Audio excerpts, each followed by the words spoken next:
Peuple de Dieu, je remercie d'abord le bon Dieu qui a donné cette occasion pour que nous puissions vous parler de l'événement que projette l'Église du plein évangile, dont le thème principal est que l'heure de ma délivrance a sonné.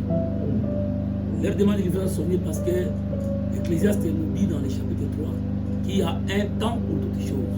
Il y a un temps pour pleurer, il y a un temps pour rire, il y a un temps pour germer, il y a un temps pour planter, il y a un temps. Mais au verset 11, la Bible dit, il fait toute chose bonne en son temps.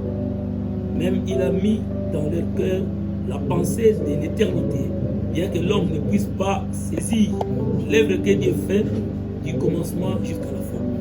On nous dit clairement ici que l'homme ne peut pas saisir l'œuvre de Dieu.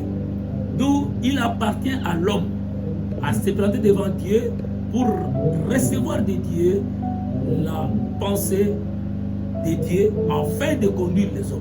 Voilà pourquoi nous avons pensé que nous ne devons pas être là seulement pour une même chose. L'église que nous dirigeons est dénommée Église du plein évangile, c'est-à-dire nous croyons à la parole de Dieu de Genèse Apocalypse. Voilà, nous avons pensé qu'il y a un temps où c'est vrai, nous devons prier pour les gémissements, il y a un temps. Mais cette fois-ci, nous disons au peuple de Dieu que l'heure de la délivrance de tout un chacun a sonné. Comme l'heure a sonné, nous invitons tout un chacun à venir jouir de l'heure favorable pour que nous puissions expérimenter la délivrance que Christ nous a donnée à la croix de Golgotha. La délivrance appartient à tout un chacun. D'ailleurs, la Bible dit dans Hébreux 13, verset 8, Jésus-Christ, lui, est le même, hier, aujourd'hui et éternellement. Donc, cela veut dire que ce que Jésus a accompli autrefois, les promesses de Jésus pour nous, enfants de Dieu, ne sont pas des histoires, ce sont des réalités que nous devons expérimenter. Voilà pourquoi, à partir de demain, que chacun vienne dans ces lieux pour que chaque jour, il puisse expérimenter non pas les jours, mais l'heure. Parce que dans les jours, il y a l'heure. Et l'heure de la délivrance de tout un chacun doit sonner.